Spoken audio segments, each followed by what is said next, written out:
On a tendance chez Coty à nous comparer à un phare, c'est-à-dire qu'on doit guider les équipes, le management, dans ce que sera le monde de demain et comment le consommateur va consommer demain. Yuang, Key learnings, 策略 Marken, crafting insights, tribes, weak signals, insights, trends, analysis, 品牌 estrategias, 观点 experience.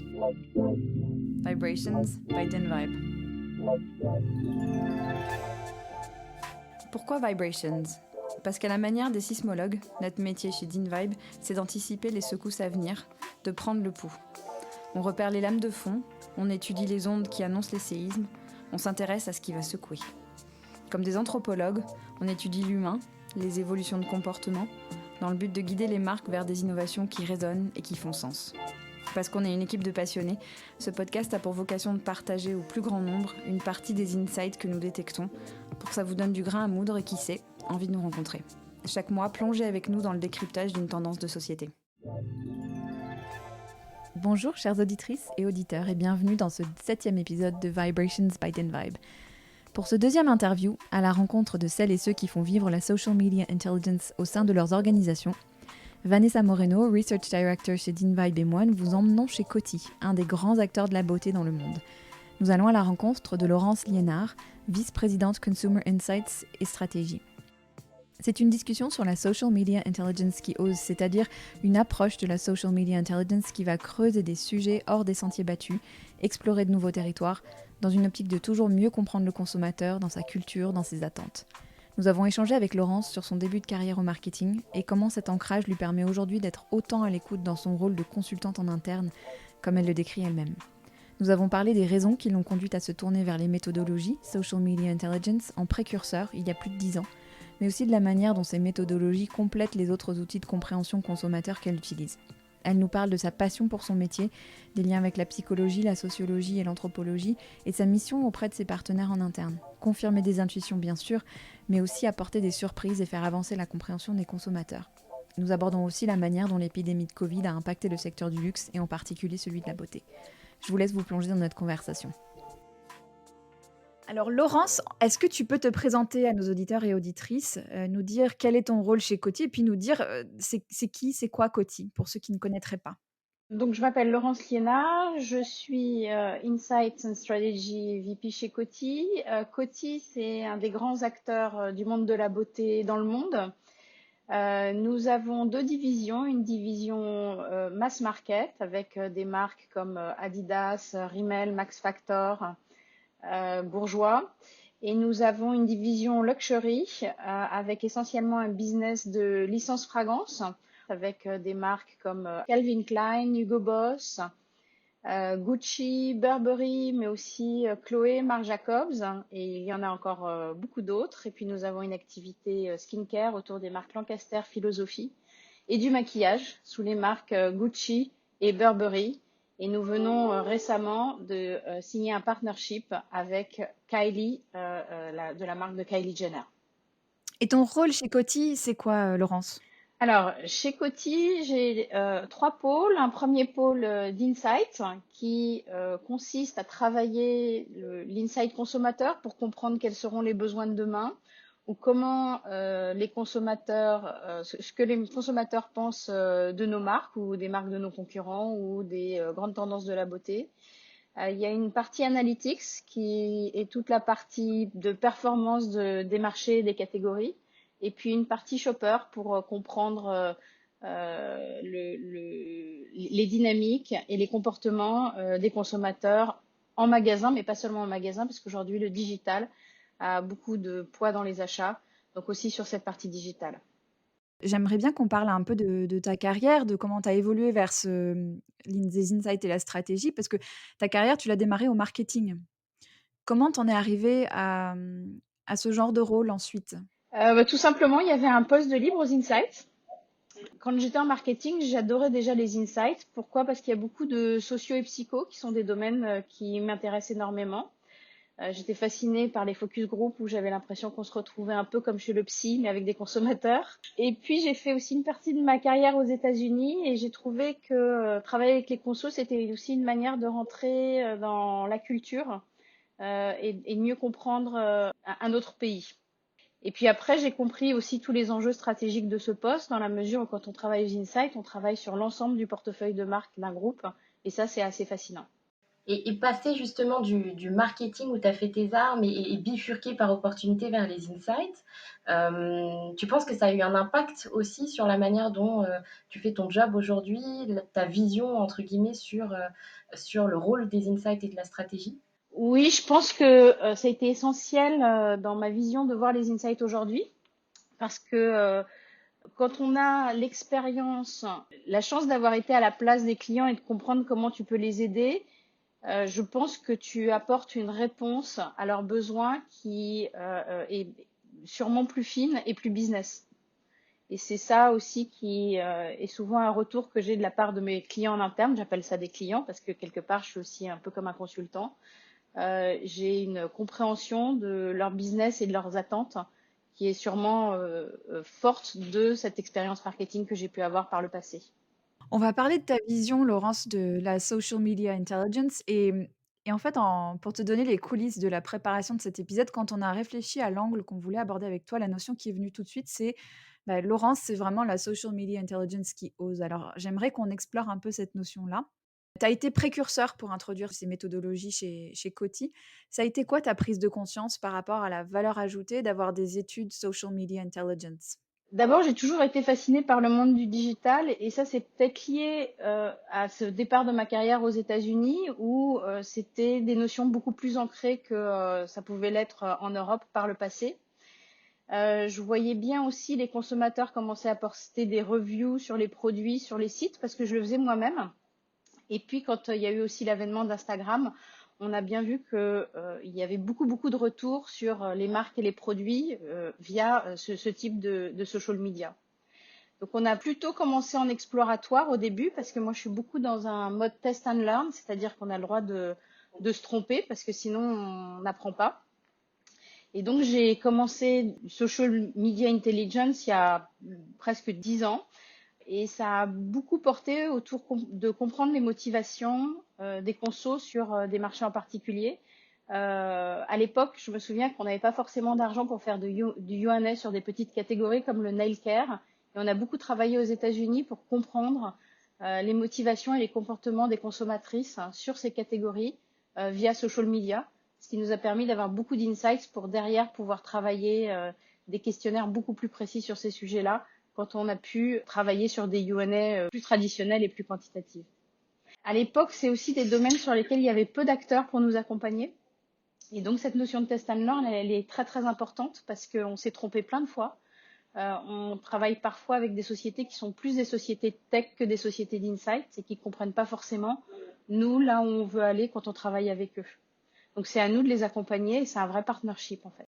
Quelle place aujourd'hui occupe la social media intelligence dans le mix? Il y a des tas d'options qui sont disponibles aujourd'hui, pour explorer les consommateurs. Quelle place a la social media intelligence dans ton mix? Pour moi, elle a une place très à part parce que c'est à la fois du quali et du quanti.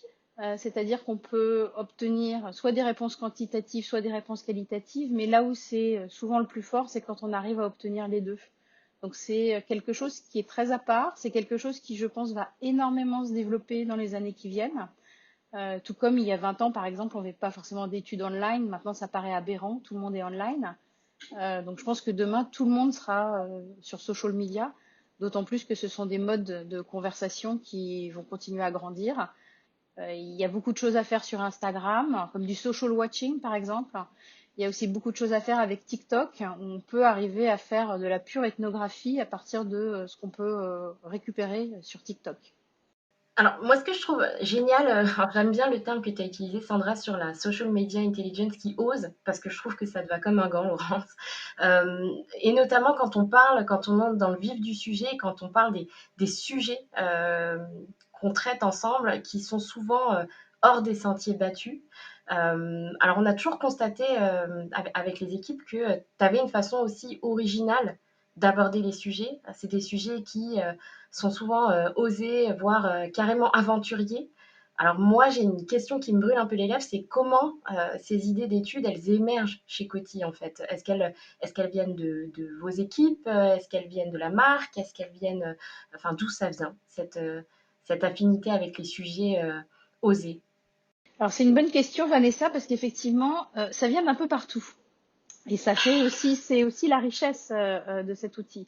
Ça vient bien sûr des marques et des briefs qu'on peut avoir, comme le travail qu'on a pu faire ensemble autour de l'advertising, des célébrités ou des ingrédients, par exemple.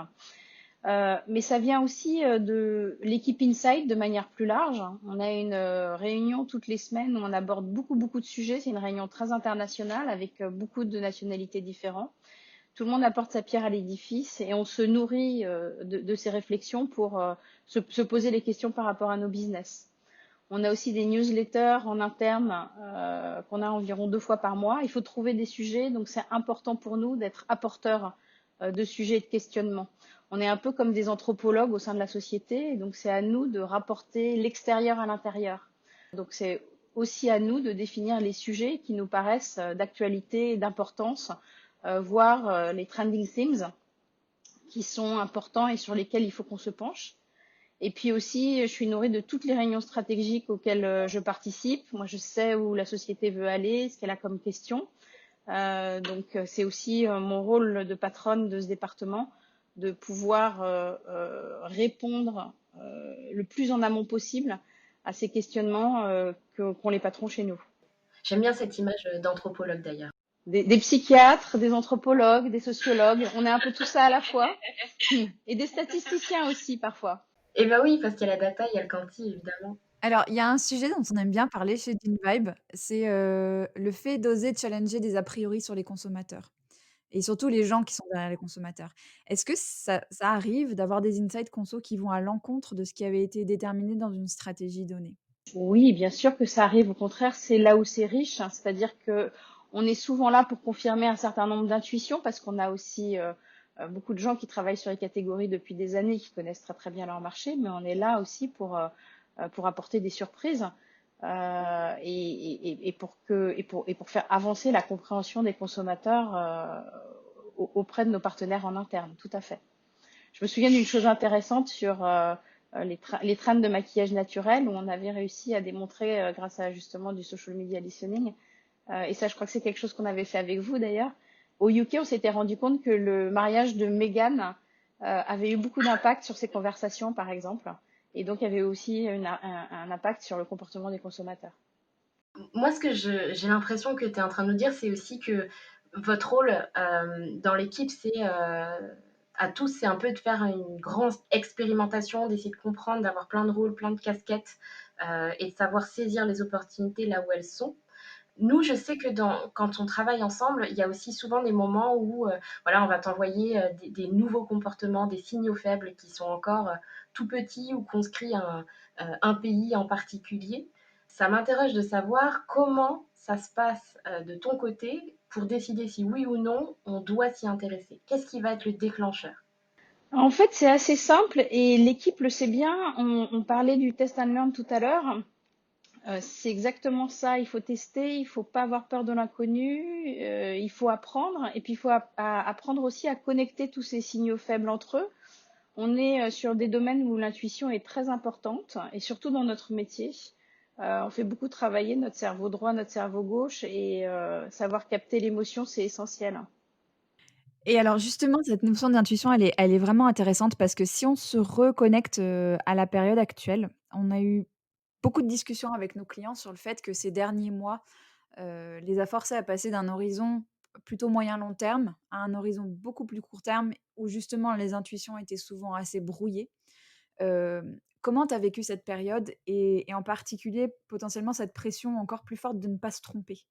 Je pense que elle nous a obligés aussi à beaucoup se focuser sur le court terme. Et ça a été important pour social media parce que ça, c'est un des gros avantages du social media, c'est qu'elle permet d'analyser le court terme quasiment en temps réel, ce qui n'est pas du tout le cas sur des études plus classiques où on attend encore parfois 4 semaines pour avoir des informations. Et on a aussi compris que analyser le court terme, C'était très important pour arriver à prévoir le long terme, hein, puisqu'on naviguait tous un petit peu à vue, en fait.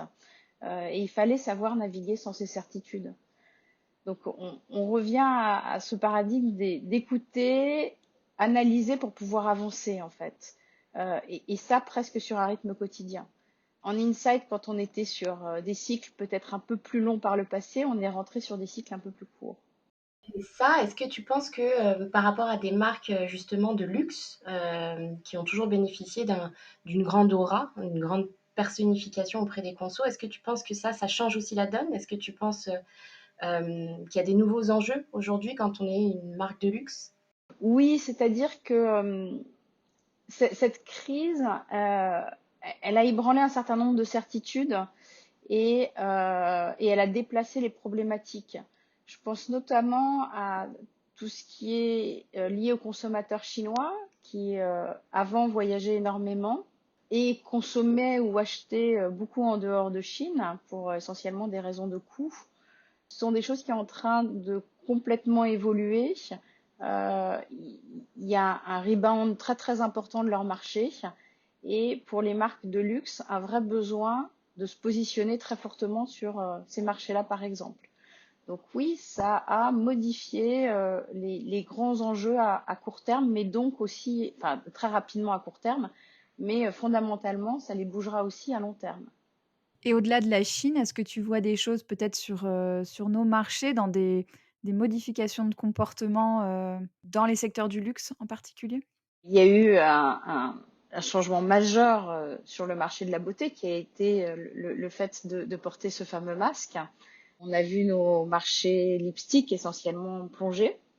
Donc oui, ça a énormément évolué. On a d'ailleurs travaillé avec vous sur le sujet et ça nous a donné plein d'insights intéressants sur comment gérer ces problématiques-là. On rachètera du rouge à lèvres un jour et assez rapidement. La question c'est quand et comment ça va changer nos comportements sur un mode plus long terme. Et alors, dans ce contexte-là, alors, on dit toutes ces formules toutes faites, l'avenir n'a jamais été aussi incertain, enfin, c'est surtout la conscience que l'avenir n'a jamais été aussi incertain qui est forte. Mais comment la connaissance du conso peut être un support dans ces cas-là, pour, continuer à construire une stratégie, malgré, l'absence de repères, ou la perte de repères? Et ben, je pense que la connaissance du conso dans ce contexte-là, elle est essentielle. On a tendance chez Coty à nous comparer à un phare, c'est-à-dire qu'on doit guider les équipes, le management, dans ce que sera le monde de demain et comment le consommateur va consommer demain. Ces insights sont essentiels pour arriver à guider et à comprendre presque en temps réel ce qui va se passer et essayer aussi de modéliser presque sur le long terme vers quoi on va tendre et on va aller. Quel conseil tu pourrais donner à quelqu'un qui se lancerait en social media intelligence, qui aurait pas encore, essayé ces méthodologies-là?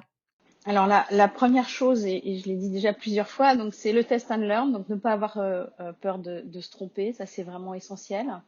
Euh, je pense que c'est intéressant quand on ne connaît pas bien ces méthodes de démarrer par des petits sujets, de ne pas être trop ambitieux et d'arriver aussi à travailler avec plusieurs partenaires pour comprendre qui peut apporter quoi, parce que vous êtes plusieurs sur le marché avec des offres et des positionnements un petit peu différents.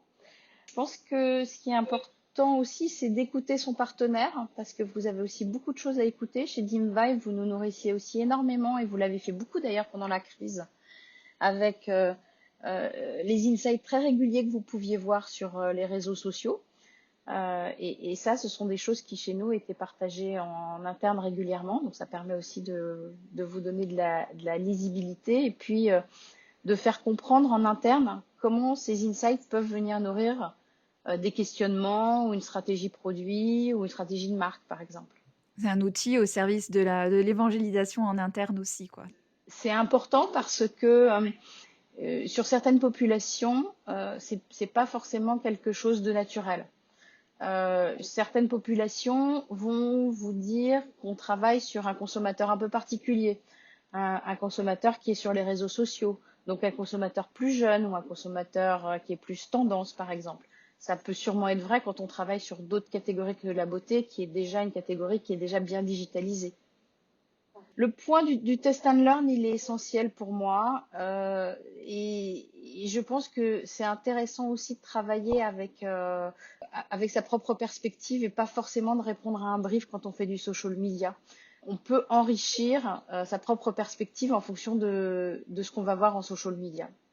Et ça, ce qui est génial, je trouve, c'est que ça se construit, comme tu le disais, avec les partenaires. Quand on travaille ensemble depuis plusieurs années, en plus, ça permet vraiment de pouvoir partir à la fois des problématiques, des business questions en interne de chez Coty et de pouvoir alimenter avec ce que nous, on connaît, de justement ce qu'on voit régulièrement dans nos veilles à travers le point de vue conso, quoi. Et c'est là où je trouve que l'échange, il est riche entre vous et nous. Quand on a arrivé à construire un partnership sur plusieurs années, que vous savez aussi nous ce qu'on recherche et que vous nous nourrissez de ce que vous avez vu ou de ce sur quoi vous avez pu travailler pour d'autres clients parce que vous devenez aussi des experts de ces catégories. Merci beaucoup à Laurence pour son partage d'expérience et cette prise de recul sur son rôle au sein du business. Rapporter l'extérieur à l'intérieur, voilà une très belle manière de décrire la mission des départements en charge des insights. Et la notion de test and learn dont parle si souvent Laurence est une approche que nous partageons et que la Social Media Intelligence facilite grâce à une analyse en temps réel. Pour toute question ou pour échanger sur cet épisode, contactez-nous à l'adresse mail vibrations, vibrations@dinvibe.com. Merci à vous pour votre écoute et à très bientôt pour un nouvel échange avec un acteur des insights. Pour en savoir plus sur DinVibe, retrouvez-nous sur www.dinvibe.com ou sur nos pages LinkedIn et Instagram. Et si vous avez aimé cet épisode, partagez-le avec vos amis et votre réseau. Vous pouvez aussi soutenir ce podcast en vous abonnant sur la plateforme de votre choix et en laissant un commentaire et des étoiles sur Apple Podcast. Cet épisode a été produit par le studio Encore, réalisé par Chloé Vibo et Jeanne-Marie Desnos. Merci et à très bientôt.